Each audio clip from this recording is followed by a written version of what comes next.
सभी साथियों को नमस्कार।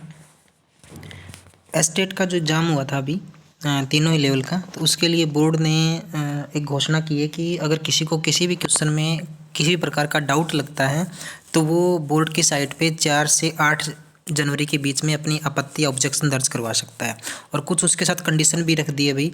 तो सबसे पहले तो हमें ये पता होना चाहिए कि हमें कौन से क्वेश्चन पे ऑब्जेक्शन लगाना है और कौन से पे नहीं लगाना। ठीक है, तो जितने भी साथी इस बात के पक्ष में है कि मुझे ऑब्जेक्शन लगाना है, आपत्ति दर्ज करवानी है, मुझे ये क्वेश्चन ठीक लग रहा है, ये गलत लग रहा है, तो वो सबसे पहले तो इस बात का ध्यान रखें कि हम ऑब्जेक्शन तभी लगाएं जब हम पास मार्किंग के करीब हों, यानी 2 या 3 नंबर से या 4 नंबर से रहते हों, तभी हम कुछ सिलेक्टेड क्वेश्चन हैं या हम 90 से 1-2 नंबर ऊपर है तो भी हमें आपत्ति दर्ज ज़रूर करवानी चाहिए। और ख़ासकर जो मैं अभी क्वेश्चन आपको बताऊंगा उनके ऊपर श्योर आप आपत्ति दर्ज करवा सकते हो। मैं विद प्रूफ आपसे इस वीडियो में बात करूंगा कि हम कौन कौन से क्वेश्चनों पे आपत्ति दर्ज करवा सकते हैं। लेकिन अगर जिन साथियों के नंबर बहुत कम बन रहे हैं या 8-10 नंबर वो पीछे हैं स्कोर से, तो वो साथी मतलब आपत्ति दर्ज ना करवाएं तो ही ज़्यादा अच्छा है, क्योंकि एक क्वेश्चन के लिए 200 रुपये चार्ज है। अगर आप 5 क्वेश्चन के लिए ऑब्जेक्शन लगा दें तो आपको 1000 रुपये चार्ज है वो देना पड़ेगा। लेकिन साथ ही ये कंडीशन भी है कि आपके अगर 4 में से बोर्ड ने 5 में से अगर 4 क्वेश्चन बोर्ड ने ठीक मान लिया तो 800 रुपये आपको वापस मिल जाएंगे, यानी सिर्फ आपको 200 रुपये ही जेब से लगेंगे। तो सबसे पहले तो मैं आपको ये बताऊँ कि कौन कौन से क्वेश्चन है वो डाउटफुल है। डाउटफुल क्या, जो मतलब श्योर डाउट है उसमें, तो ये मेरे पास जो है पेपर है वो पीजीटी का है। अभी पीजीटी का जो ए कोड का पेपर है वो है मेरे पास। तो इसमें पहला क्वेश्चन इसमें बोर्ड ने भी ठीक आंसर इसकी दिया है, दूसरा भी ठीक बताया है, तीसरा भी ठीक है, चौथा भी ठीक है। इसके बाद में अगला क्वेश्चन है ये भी ठीक बताया, 36 नंबर क्वेश्चन भी ठीक है। अब बात करते हैं 37 नंबर क्वेश्चन के ऊपर। ये क्वेश्चन है, ये बोर्ड ने जो बताया है इसमें पूछा है किस विकल्प में व्यंजन संधि का प्रयोग नहीं हुआ है। ठीक है, तो इसमें बोर्ड ने जो आंसर की दी है वो वागीश्वर दी है।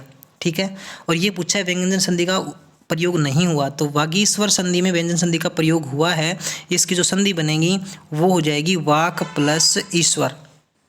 ठीक है, ये इसकी संधि विच्छेद होगा। तो इसमें यदि किसी वर्ण के पहले वर्ण के बाद में कोई स्वर आता है तो पहला वर्ण अपने ही वर्ग के तीसरे में बदल जाएगा, यानी वाक कै का हो जाएगा आधा गै, ई बड़ा इसमें जुड़ेगा तो ये ऐसे बन जाएगा, वागी स्वर पूरा बन जाएगा। यानी ये एग्जाम्पल तो इसका व्यंजन संधि का श्योर है। इसका जो सही उदाहरण होगा वो बनेगा तिरोहित। मैं आपको इन दोनों के बताऊंगा। अभी वागीश्वर में व्यंजन संधि है, इसका भी मैं प्रमाण दूंगा, और तिरोहित में विसर्ग संधि है भाई, इसमें व्यंजन संधि नहीं है, यही पूछा है, तो ऑप्शन इसका चौथा सही होना चाहिए। तो तिरोहित का भी मैं आपको प्रूफ दूंगा और वागीश्वर का भी प्रूफ दूंगा, दोनों का प्रूफ दूंगा। तो आइए मैं आपको दिखाता हूँ इसका प्रूफ है। हाँ, संधि वाला दिखाता हूँ सबसे पहले मैं आपको। हाँ, ये देखिए भाई, हाँ यहाँ पे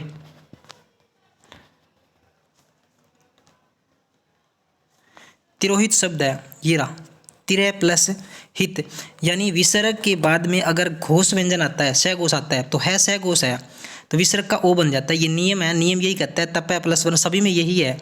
यदि विसर्ग से पहले ए हो, ये नियम है, यदि विसर्ग से पहले ए हो, यानी यहाँ विसर्ग से पहले रै है, रै में अगर इसको तोड़ेंगे तो रै प्लस ए बन जाएगा। यानी विसर्ग से पहले ए हो प्लस में स घोष व्यंजन हो, या ये रे ले सॉरी हाँ ये रे ले और है हो, यानी स घोष व्यंजन की बात है, सीधी बात है, स घोष व्यंजन हो तो विसर्ग का ओ बन जाता है।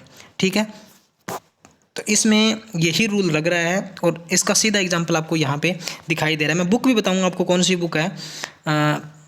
तो अगर आपने अब तक चैनल को सब्सक्राइब नहीं किया तो एक बार सब्सक्राइब जरूर कर दें, और जितने भी साथियों तक शेयर कर सकते हो शेयर कर दें, क्योंकि जितने ज़्यादा ऑब्जेक्शन बोर्ड पे जाएंगे तो उतनी ही जल्दी इसको आंसर को ठीक करेगा बोर्ड।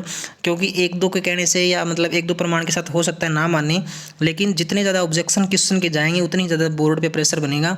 तो जितने ज़्यादा साथी इसको देख रहे हैं, एक तो शेयर कर दें, दूसरा सभी साथियों को ऑब्जेक्शन के लिए बोल लें, क्योंकि इस क्वेश्चन के आपके जो पैसे वो लगेंगे नहीं, एक ही बार लगेंगे, वापस ज़रूर आ जाएंगे, क्योंकि बोर्ड को इसका आंसर की चेंज करनी ही पड़ेगी। मैं आपको बिल्कुल ऑथेंटिक बुक बताऊंगा, इसके लिए कौन सी बुक है वहाँ से आप इसको ले सकते हो। तो ये हो गया। अब मैं आपको वागीश्वर बताता हूँ। ये तो इसका उत्तर था। अब इसका जो गलत उत्तर बोर्ड ने दिया है वो देखिए। ये देखिए, ये व्यंजन संधि का नियम है कै प्लस ए, ग बन गया और एक कै प्लस ई, यही हमारा उदाहरण है। कै के बाद में एक तो ईस आया है, एक ईश्वरी दे रखा है, तो वागीश्वरी नाम है ये, यहाँ पे थोड़ा सा ये रहा। हाँ, ईश्वर तो नहीं मिला, ईश्वरी मिल गया, तो एक ही बात है, वाक प्लस ईश्वर वागीश्वरी बन गया ना।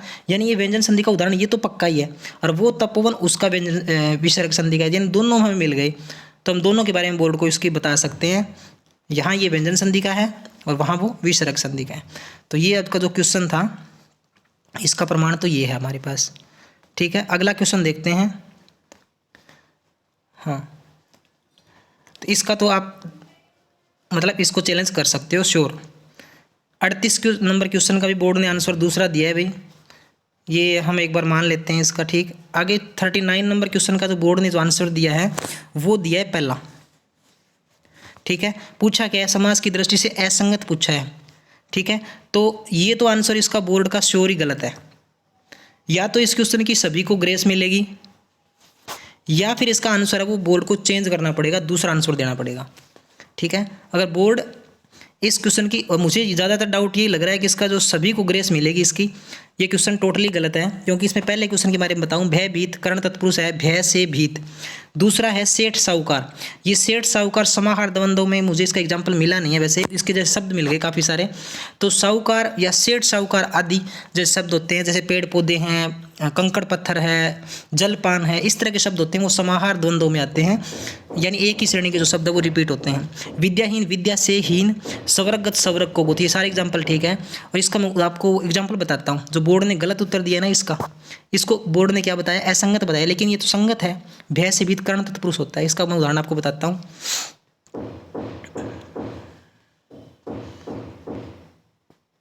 ये भय से आक्रांत तो यहाँ है, लेकिन इसका सही उत्तर मैं आपको बताता हूँ।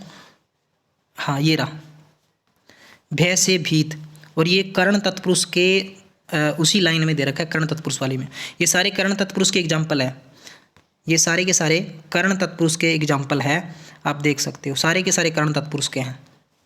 भय से भीत, अभावग्रस्त, भय से आक्रांत, हिम से आच्छादित, सभी। और ये तो हमें श्योर वही मिल गया ना, तो ये तो इसका उत्तर वैसे ही गलत है, या तो सभी को इसका ग्रेस मिलेगा या उसका आंसर हो जाएगा सेकंड नंबर सेठ साहूकार वाला। ठीक है, तो आप इसके ऊपर, और मुझे इसका लगता है ग्रेस मिलेगी सभी को इसका, क्योंकि दूसरा ऑप्शन भी मुझे लगभग ठीक ही लग रहा है, तो असंगत इसमें कोई नहीं है।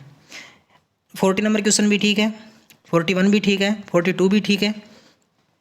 इसके बाद 43 के ऊपर फिर हमें ऑब्जेक्शन लगा सकते हैं अच्छे से। 43 अविभाव समास पूछ रखा है, विरोधजनक, कृपापूर्वक, अवसर वंचित, स्वाधीन। तो इसमें बोर्ड ने उत्तर दिया है कृपापूर्वक, और सॉरी, हाँ, बोर्ड ने इसका उत्तर दिया है अवसर वंचित। अवसर वंचित होता है अवसर से वंचित, अपादान तत्पुरुष हो जाएगा ये। ठीक है, और इसका सही उत्तर हो जाएगा कृपापूर्वक, यानी कृपा के साथ, इसका सही विग्रह हो जाएगा, और ये है अविभाव समास का उदाहरण। तो हमारा उत्तर तो है कृपापूर्वक, जो सही है। बोर्ड ने दिए अवसर वंचित, जो कि गलत है। मैं दोनों का पर बताता हूँ भी, दोनों हमें मिले हुए हैं, कृपापूर्वक शब्द भी बताऊंगा, अवसर वंचित शब्द भी बताऊंगा, तो इसका प्रमाण भी हम दे सकते हैं। अगला देखिए,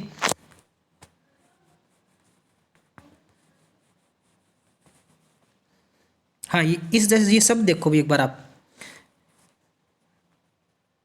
हाँ, ध्यानपूर्वक, प्रयत्नपूर्वक, विश्वासपूर्वक, ये सारे शब्द अविभाव समास के उदाहरण हैं। कृपापूर्वक शब्द तो मुझे नहीं मिला, लेकिन ये सारे शब्द हैं जितने भी पूर्वक वाले हैं, या गूगल पे सर्च करोगे तो भी इसके आपको मिल जाएगा।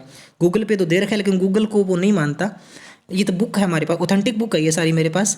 और जो गूगल पे आप सर्च करोगे वहाँ भी इन शब्दों के साथ है ना, कृपापूर्वक, विश्वासपूर्वक, इन शब्दों के लास्ट में आपको कृपापूर्वक शब्द भी मिल जाएगा, यानी पूर्वक वाले शब्द हैं वो भी आपको मिल जाएंगे। और पूर्वक का मतलब होता है साथ में, ठीक है, ये सभी में, और सभी का मतलब एक ही होता है इनका। ठीक है, तो ये तो है कृपापूर्वक के बारे में। अब हम दूसरी बात करें अवसर वंचित शब्द की, अवसर से वंचित।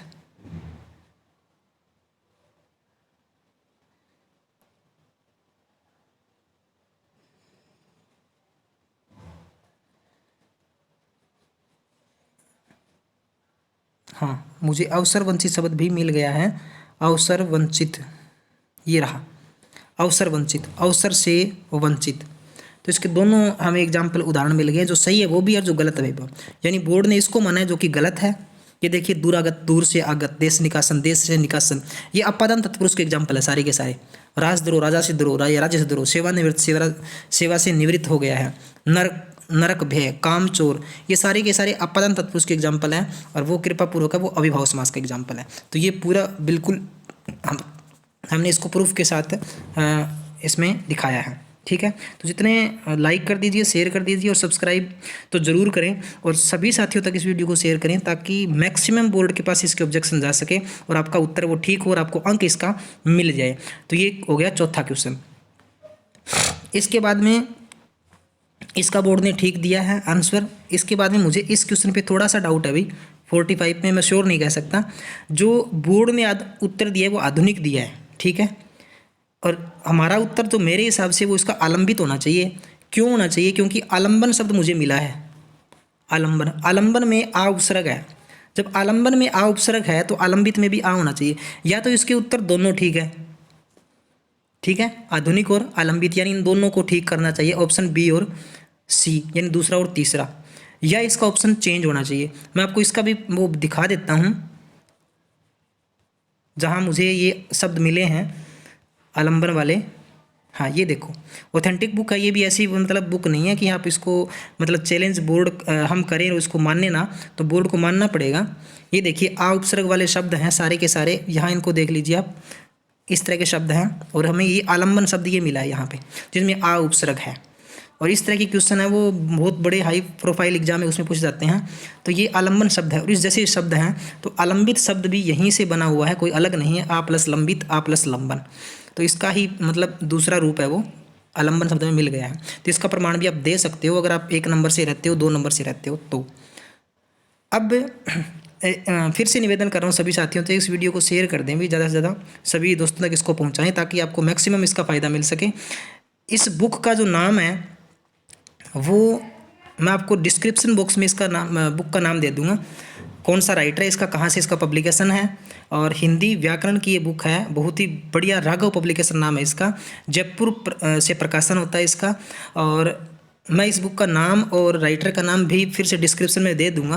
तो सभी साथियों से निवेदन है कि मैक्सिमम बोर्ड तक इसका जो ऑब्जेक्शन है वो पहुंचाएं ताकि सभी साथियों को इसका फ़ायदा मिल सके। तो ये पीजीटी लेवल का जो पेपर था उसके हिंदी व्याकरण के ऑब्जेक्शन है वो है। और इसी आधार पर आप बाकी जो टीजीटी है या पीआरटी लेवल में अगर कोई लगता है तो आप वहाँ भी ऑब्जेक्शन लगा सकते हो। तो इतना ही था बस इसमें मेरे पास, तो जो ऑब्जेक्शन लगाने के क्वेश्चन थे जो व्याकरण से संबंधित थे। Okay, thank you.